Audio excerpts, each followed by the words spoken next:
Well, I had a broken shear pin on my stuffer for the big square baler, but it also bent that rod.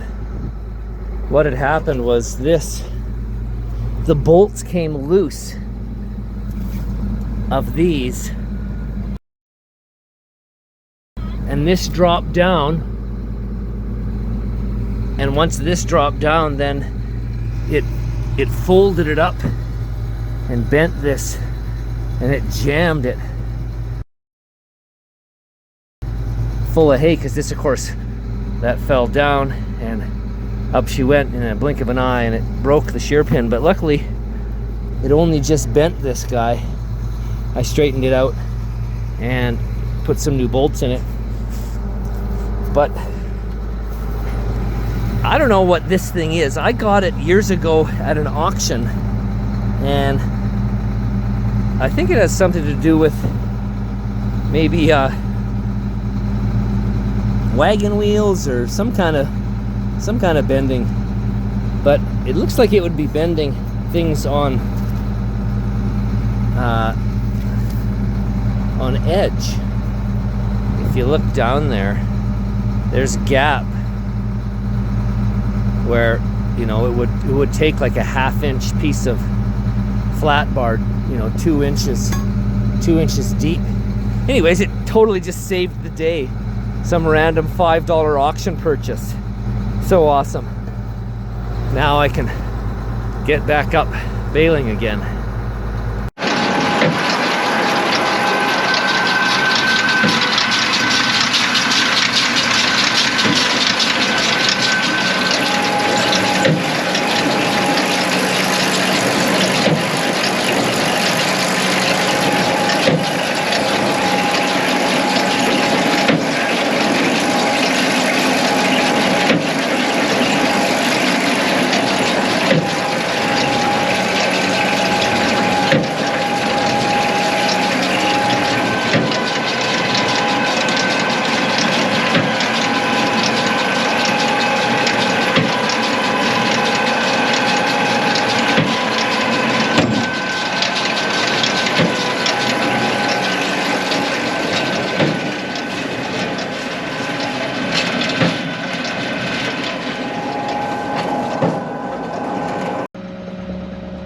Hi, my name is Paul and this is BJT Ventures. Join me while I ramble on like an empty dump truck. Today's ramble, we are baling a low spot.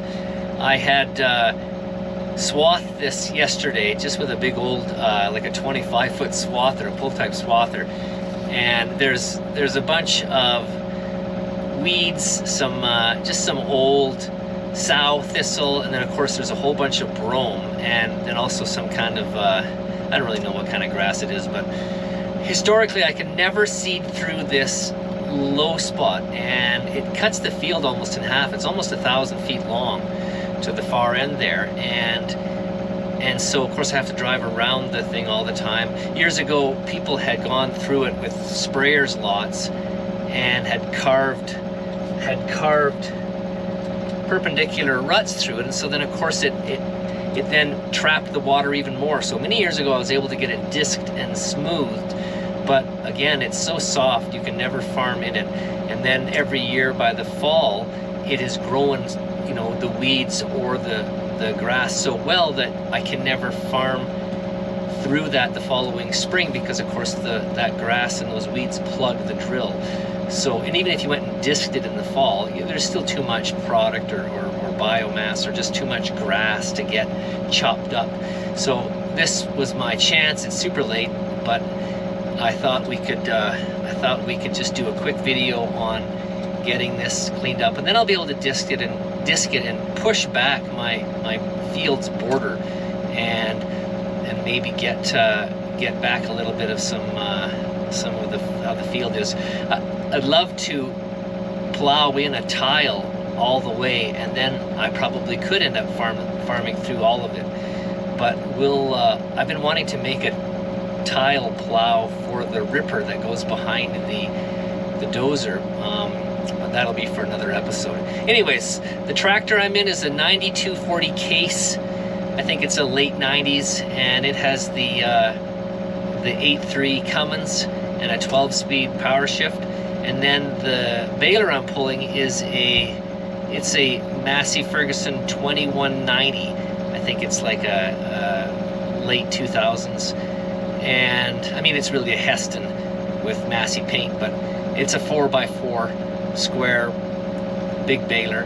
And I mean, this tractor has 230 horsepower, and that baler, I'm sure it could use 300 horsepower. I'm gonna have to go really slow in this because there's so much multi-year growth that my pickup is really struggling to get through it. And I mean, there's still some sprayer ruts out there, and it was pretty rough to get the swather to cut through it, but so I have to go slow through this. But I've baled at like 10 miles an hour with this tractor, and it's just pouring out black, trying to keep ahead of that baler. The baler is always hungry. It's awesome. So anyways, we'll do a quick, there's only just one little bit left, so I'll see if I can get some shots in here as well as outside, and show you a little bit of this tractor and baler.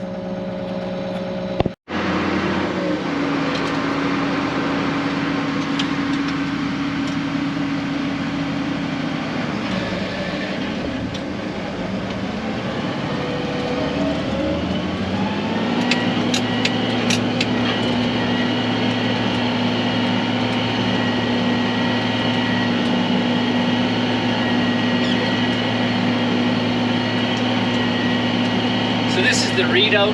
It's telling you whether to go left or right. This is your how many flakes you have per bale. It's tying a knot right now. There's a sprayer rut. Another sprayer rut.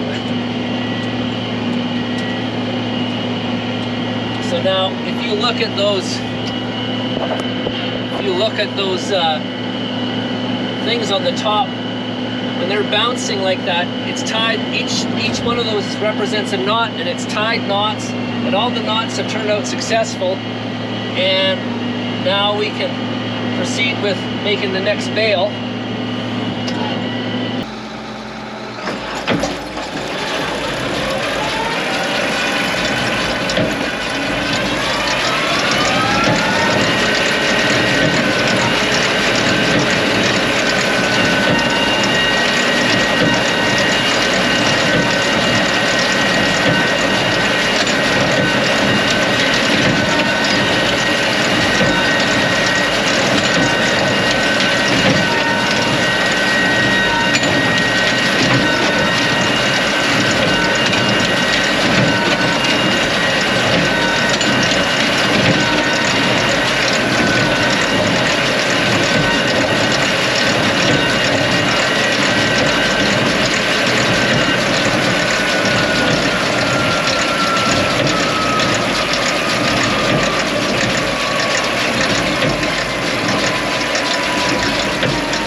Sprayer ruts.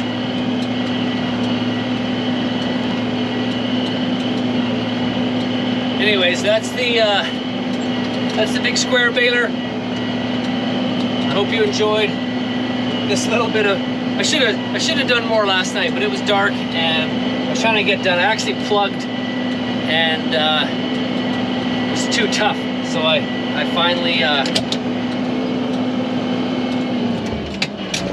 quit last night, so I didn't really have much to show today. But thanks again for joining me, and look forward to seeing you on the next one. Bye for now.